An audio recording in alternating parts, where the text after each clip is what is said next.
akan berbicara tentang mengenal Allah dari peraturan-peraturannya.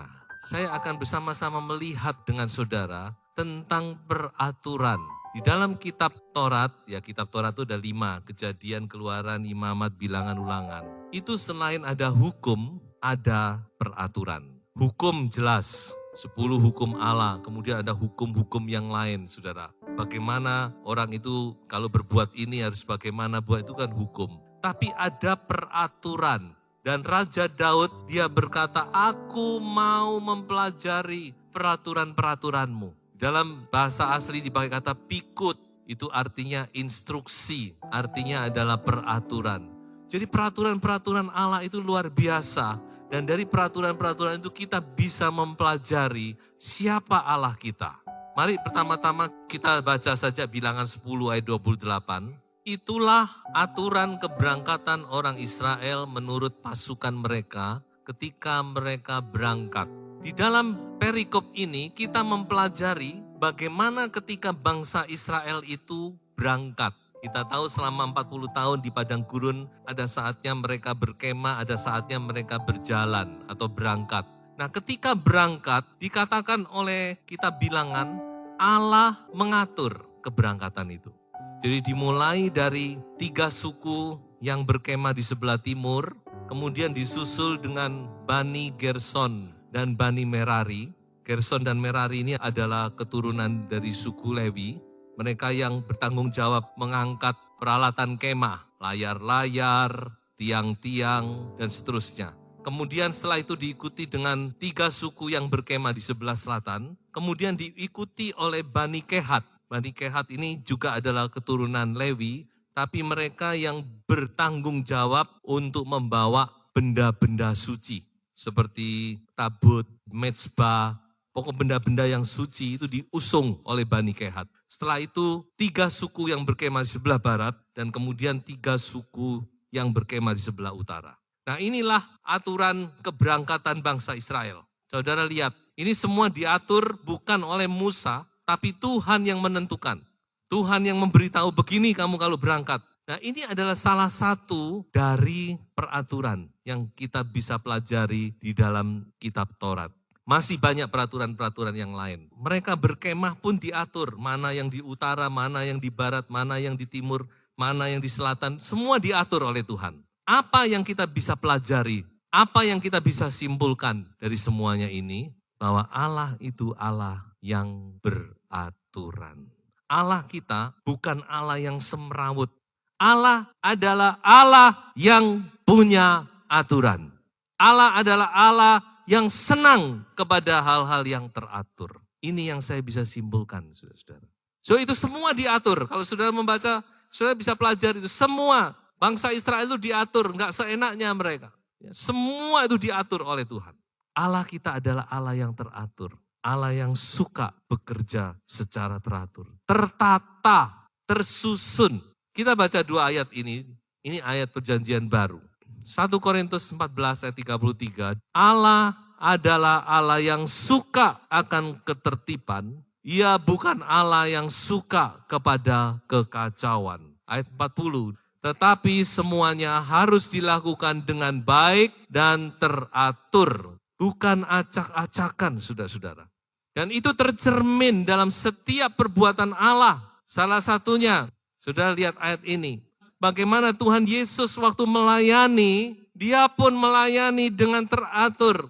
Setelah Yohanes ditangkap, setelah Yohanes dipenjara, baru Tuhan Yesus muncul. Jadi ini memberitahu kepada kita bagaimana ordernya itu. Ada keteraturan. Roh Kudus yang di dalam kita adalah Roh Kudus yang teratur. Amin. Saya juga diingatkan perumpamaan Tuhan Yesus tentang rumah yang tadinya dihuni oleh kuasa kegelapan. Lalu ketika kuasa itu pergi, maka rumah itu dibenahi menjadi teratur. Hanya cuma sayang rumah itu dikatakan ditinggalkan kosong. Sehingga dikatakan kuasa kegelapan itu mengajak temannya masuk lagi. Tapi kita melihat saudara-saudara bagaimana Allah itu teratur dalam bekerja. Punya tatanan. Nah saudara sampai di sini, saya akan membawa saudara untuk melihat sejenak kepada rumah tangga. Kalau kita melihat di dalam Alkitab, rumah tangga itu ada hierarki. ada keteraturan. Kalau dalam hal yang lain aja teratur, apalagi rumah tangga yang begitu penting, saya percaya pasti ada aturannya. Dan aturan itu juga sudah ditulis oleh Allah di dalam 1 Korintus 11 ayat 3, 8, dan 9. Inilah yang dikatakan hierarki. Saya selalu sampaikan ini kepada pasangan-pasangan yang mau menikah. Harus mengerti hierarki ini. Ini penting saudara. Baik kepada yang mau menikah maupun yang sudah menikah, kita diingatkan lagi betapa pentingnya kita menghormati hierarki ini. Ketika hierarki ini terbalik, rusak semuanya. Coba saudara bayangkan ketika Kristus ada di atas Bapa, tidak mungkin. Memang itu tidak mungkin terjadi. Tapi kalau itu terjadi, betapa rusaknya semuanya.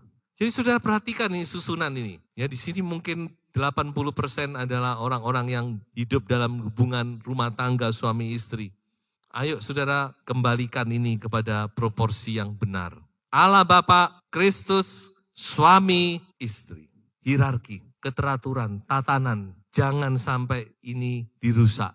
Karena masyarakat sekarang sudah kacau balau. Kenapa? Salah satunya karena rusak semua hierarki. Mereka tidak mau taat kepada hierarki. Tapi saya juga mau berpesan di sini kepada suami-suami. Ingat, bukan berarti karena Anda ditaruh di atas istri dalam hierarki rumah tangga ini, berarti Anda lebih hebat dari istri, Anda lebih diutamakan. Tidak. Suami istri itu sejajar di hadapan Tuhan. Sama penting. Tuhan sama cinta. Hanya ketika masuk kepada hierarki, Tuhan harus memilih salah satu, bukan? Dan ayat Alkitab berkata Tuhan pilih suami. Dan itu masuk akal. Karena dikatakan Adam yang lebih dahulu diciptakan baru Hawa. Dan dikatakan yang membawa manusia jatuh dalam dosa bukan Adam tetapi Hawa. Sebab itu dalam hierarki ini, baik suami, baik istri, mereka punya tugas sendiri. Dan tugas ini jangan diabaikan. Apa tugas suami kepada istri? Mengasihi, melindungi, mengayomi.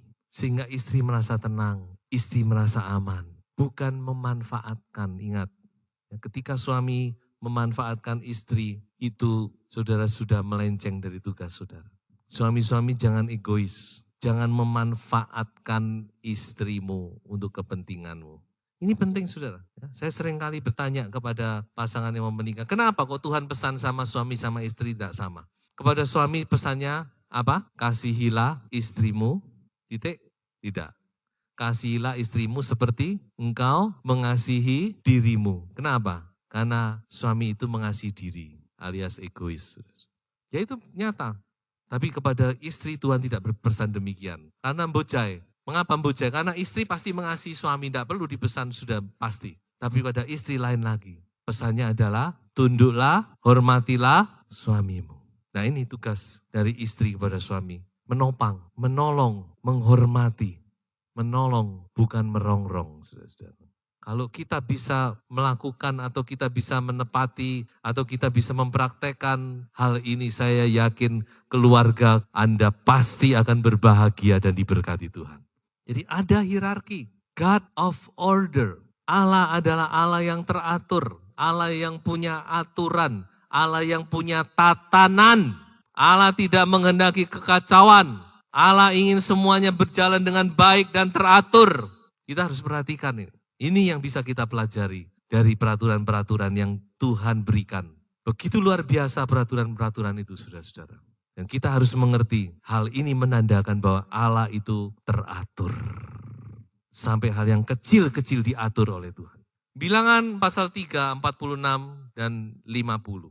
Sebagai uang tebusan untuk ke-273 anak sulung Israel yang melebihi jumlah orang Lewi, ayat 50. Pada anak sulung Israel diambilnya perak itu 1.365 sikal ditimbang menurut sikal kudus. Yang saya sampaikan ini hanya salah satu dari hitung-hitungan yang ada dalam Alkitab. Kalau saudara membaca dalam Alkitab itu banyak hitung-hitungan. Nah salah satunya diceritakan di sini. Bagi Allah dia punya peraturan bahwa setiap anak sulung dari orang Israel itu menjadi miliknya Allah. Mengapa demikian? Karena pada waktu Allah membinasakan anak sulung orang Mesir, Keluaran 12, ingat malam Paskah pertama, Keluaran 12, maka anak-anak sulung orang Israel semua diselamatkan. Tidak ada satupun yang mati. Tapi Allah berkata, oleh sebab itu setiap anak sulung orang Israel itu milikku, kata Allah. Maksudnya milikku itu apa? Harus melayani Tuhan, menjadi miliknya Allah. Tetapi Allah tidak mengambil itu, tetapi dia memakai satu suku yang namanya suku Lewi untuk menggantikan anak-anak sulung ini. Sebab itu Allah berkata kepada Musa, coba kamu hitung anak sulung Israel ada berapa. Setelah dihitung semuanya dari semua suku, maka berjumlah 22.273. Kemudian Allah berfirman lagi, sekarang kamu hitung semua suku Lewi yang pria. Setelah dihitung, maka keluarlah angka 22.000. Berarti ada kekurangan berapa? 273. Dan itu tercatat, kita tadi sudah lihat. Masih kurang 273, lu gimana? Orang Lewinya udah habis, enggak apa-apa. Allah berkata, yang 273 ini harus ditebus dengan uang tebusan. Satu orang 5 sikal. Sehingga muncullah tadi ada jumlah 1.365 sikal perak. Kalau saudara perhatikan, bukan hanya di dalam ayat ini saja. Di dalam banyak ayat-ayat yang lain, saudara akan memperhatikan banyak sekali perhitungan-perhitungan yang muncul. Dan itu tepat, jumlahnya tepat, tidak lebih, tidak kurang. Semua angka-angka itu, kalau saudara bisa pelajari, semuanya tepat. Bukan hanya di sini, banyak peraturan-peraturan yang lain mencatat bagaimana angka-angka yang ditulis adalah angka-angka yang sangat tepat. Sehingga kita bisa mengambil satu kesimpulan bahwa Allah kita adalah Allah yang detail. Begitu detailnya Allah, melebihi apa yang kita pikirkan. Kalau saudara mau coba mencatat, coba menghitung, sangat detail, sangat tepat, sangat persis. Kalau bicara tentang angka, tidak akan salah dalam Alkitab. Silakan saudara selidiki sendiri dalam kitab Taurat. Allah kita itu Allah yang detail. Ini yang membuka pikiran saya juga. Saya juga tidak nyangka Tuhan itu kok begitu detail. Terhadap bilangan dia sangat detail, saudara-saudara. Gak kurang 1, gak kurang 2. Gak lebih 1, gak lebih 2. Jadi saudara-saudara, Tuhan kita itu detail. Terhadap kita juga detail.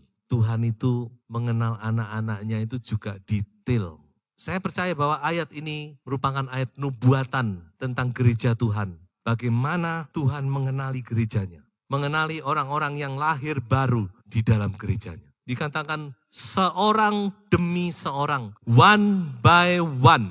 Jadi Tuhan kalau menyapa kita bukan cuma menyapa, oh kalian. Tuhan tidak berkata demikian walaupun umatnya bermiliat-miliat. Tuhan tidak ngomong pada, oh Anda semua. Tidak. Tapi Tuhan bisa mengenali pribadi lepas pribadi. Percaya kalau Tuhan itu kenal saudara dengan nama saudara?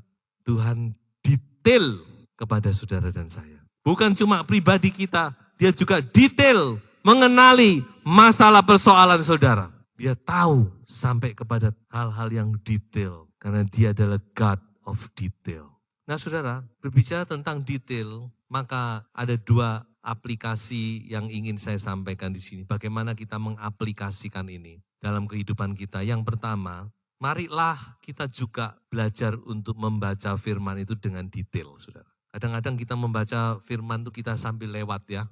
Ya sudah tahu ceritanya kok. Tapi saya perhatikan, saya alami sendiri ketika kita mencoba untuk mempelajari firman itu, membaca firman itu dengan detail, ayat demi ayat, kata demi kata, maka ada berkat-berkat tersendiri, saudara.